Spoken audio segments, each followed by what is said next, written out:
I got one last question, maybe two.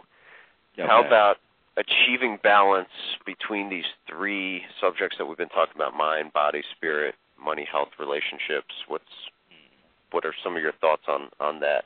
Because obviously, if one is out of whack, then our entire lives become out of whack. If we're only focused on money, then relationships might suffer and health suffers, and you've seen that, I'm sure, and it's no good. Yes, the three problems are like the equal three sides of a triangle, an isosceles triangle. And if you pull one side, the other sides will change. And so the most important thing, instead of saying there are only three problems, money, health, and relationship, I could redefine that to say there is only one problem, the problem of balance. And the way we keep that going is by being grounded in some habits.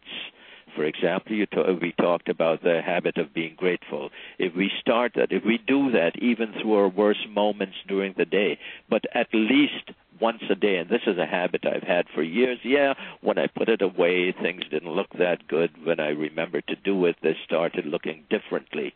And you start feeling grateful. And you start feeling more alive. It's a feeling. It's our feeling. We can make ourselves feel whatever way we want by thinking ourselves into it, and that's not a Pollyanna thing. I can think myself into being scared of something or being excited about it. We all have that ability to do it. So what I would say to maintain balance is we've got to work with these principles of slowing down the conversation, getting sources of inspiration, which is a whole big lecture I gave once about how you do that, and staying inspired, enthusiastic, and grateful all the time, and then nothing will ever be able to touch you. Okay. Very good. John, you still there? Yeah. Okay. Yeah. Last question then for you. We talked about hitting rock bottom. Do you feel like people have to go to the rock bottom, to the deep, dark levels before they can appreciate all the things that they didn't have before and they can get it back, or is there some way that we can learn from others that have gone there before us? Yeah, no, we don't have to go there. Actually, we don't even have to get anywhere near there. The only reason I've always been this kid who grew up testing boundaries and being creative with how I did things and going to the edge of things.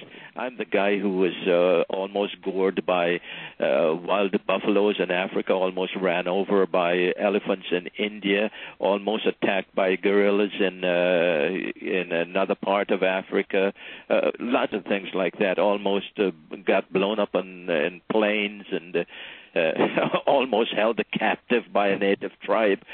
Stuff like that happened to me, and it's like I pushed the window because I might have wanted to make things a little bit more exciting, or maybe I was just foolish. I didn't have to lose everything. I could have kept it, but some part of me made me do that. And I think we learn from others and what they have done. Now, if I were to look at it again, I'd say, I don't want to do it that way. That was not very creative, and I could have learned it in some other ways. And this is what when you mentioned, can we learn this from others? We could. We could look at them and say, I learned the good things they did and the things that didn't work, and I'm going to use the good parts and put together a conglomeration of ourselves based on the goodness or the things that work in other people, but keeping in mind this caveat: some things work for some people and some don't, except the universal things. That's very good. I think that's probably a good way to end it. Well, thank you. I could talk with you forever because it's always so good, my friend. Yeah, it's wonderful catching up with you a little bit, and thank you so much for sharing some of these distinctions and some of your unique perspectives on this.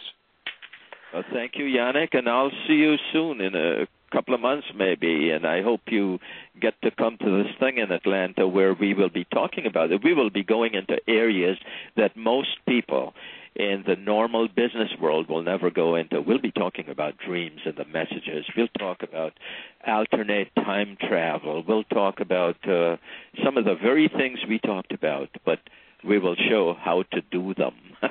Very good. Yeah, I'm looking forward to that. You take care, my friend. Okay, John. To Missy. Okay, have a great evening. Yeah. Okay. Yeah, thanks. Thank you, Fish.